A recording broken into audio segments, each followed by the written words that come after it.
Wizara ione uwezekano wa kuanzisha kituo cha kuzalisha mbegu bora za malisho, yaani majani ya mifugo katika shamba la Shishiu lililopo katika halmashauri ya wilaya ya Maswa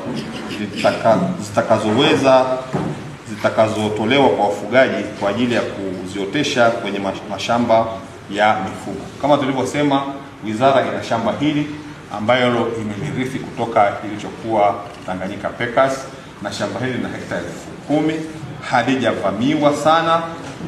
lakini lina miundombinu ijapokuwa imechakaa, lakini tuone basi wizara kwa namna itakavyowezekana basi iliendeleze shamba hili na liwe ni kituo ambacho tunapendekeza cha kuzalisha mbegu za majani ambayo ni muhimu kwa ajili ya malisho ya mifugo. Jambo la tatu, wizara ione uwezekano wa kuchimba visima vya maji kwa ajili ya mifugo katika maeneo ya wafugaji, hususan halmashauri ya wilaya ya Meatu. Halmashauri zote zinahitaji, lakini tunaomba sasa visima ambavyo vimekuwa vikitiliwa mkazo na msisitizo ni kwa ajili ya kupata maji, na maji yanayopatikana ni kiasi kidogo kwa matumizi ya binadamu, lakini tulikuwa tunaomba bado wizara itusaidie kuona uwezekano wa kuchimba visima na kuongeza malambo mahususi kwa ajili ya maji ya mifugo yetu. Jambo la 4, wizara ione uwezekano wa kujenga uzio imara katika minada ya mifugo hasa katika eneo la Bukundi, halmashauri ya Meatu, na mnada wa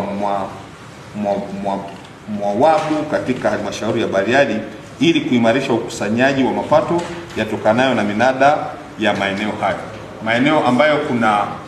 kuna uzio ama kumejengwa fence nzuri, biashara hii ya mifugo wakati wa mnada inakuwa nzuri. Inapokuwa ni nzuri, kwanza mauzo yanafanyika kwa uwazi, na katika kufanya kwa uwazi serikali inapata maduhuli yake, na wafugaji nao wanauzia mifugo yao katika maeneo ambayo ni ya kuaminika na bila ya mapunjo. Na kwa hiyo tunaomba wizara, kama ambavyo imefanya katika maeneo mengine, ione uwezekano wa kujenga uzio huu au fensi hizi katika maeneo ambayo tumeomba. Na mwisho, wizara ione uwezekano wa kukamilisha ujenzi wa jengo la uhabulishaji wa teknolojia katika uwanja wa maonyesho ya Nane Nane. Wizara ya mifugo nayo katika uwanja wetu wa Nane Nane tayari ilikwisha kuanza ujenzi wa jengo ambalo lilikuwa ni mahususi kwa ajili ya kutoa elimu kwa wafugaji, hasa elimu bora ya ufugaji, lakini jengo hilo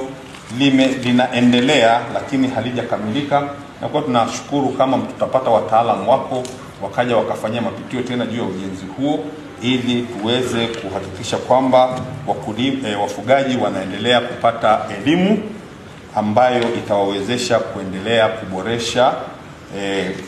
ufugaji wao, na hasa ufugaji wa kisasa ambao utakuwa wenye tija zaidi.